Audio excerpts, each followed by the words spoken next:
নমস্কার বন্ধুরা, কেমন আছেন সবাই? মমস কিচেনের আরেকটি নতুন রেসিপিতে আপনাদের সকলকে স্বাগত জানাই।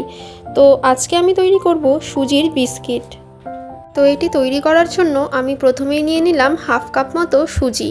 তারপর আমি এর মধ্যে নিয়ে নেব কিছুটা পরিমাণে নুন, কিছুটা পরিমাণে চিনি এবং কিছুটা পরিমাণে বেকিং পাউডার। তারপর আমি এই সমস্তগুলোকে চামচের সাহায্যে খুব ভালোভাবে মিশিয়ে নেব। তারপর আমি এর মধ্যে দিয়ে দেব হাফ কাপ মতো আটা। এটিকে ভালোভাবে মিশিয়ে নেব। তারপর আমি একটি হামানদিস্তায় কিছুটা পরিমাণে কাঁচা বাদাম নিয়ে নিলাম এবং সেটিকে একটু থেতো করে নেব। তারপর আমি এটির মধ্যে মিশিয়ে দেব সেই কাঁচা বাদামগুলো। তারপর একটি চামচের সাহায্যে খুব ভালোভাবে মিশিয়ে নেব।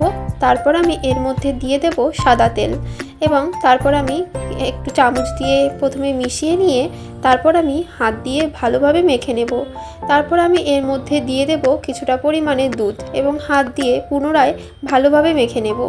ভালোভাবে মেখে নেওয়ার পর তারপর আমি এর মধ্যে আবার একটু দুধ অ্যাড করে দেব, কারণ আমার এখানে আঠা আঠা ভাবটা একটু কম হয়ে গেছিলো। আপনারাও আপনাদের প্রয়োজন মতো দুধ অ্যাড করে নেবেন। তো আমি এটাকে যেখানে নামিয়েছি সেখানে কিন্তু আমি কিছুটা পরিমাণে সাদা তেল দিয়ে সেটি মেখে নিয়েছি। তারপর আমি হাতের সাহায্যে এটিকে একটু চেপে চেপে দেব এবং একটি ছুরি নিয়ে এটিকে আমি বিস্কিটের শেপ করে কেটে নেব। আপনারা চাইলে আপনাদের পছন্দ মতো শেপ করে কেটে নিতে পারেন।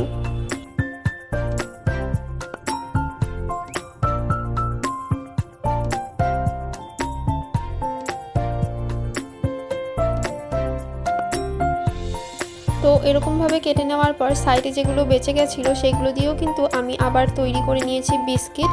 তারপর আমি একটি কড়াইতে সাদা তেল গরম করে নিলাম। এবার আমি এর মধ্যে বিস্কিটগুলি দিয়ে দেব এবং হালকা ফ্লেমে লাল লাল করে ভেজে নেব।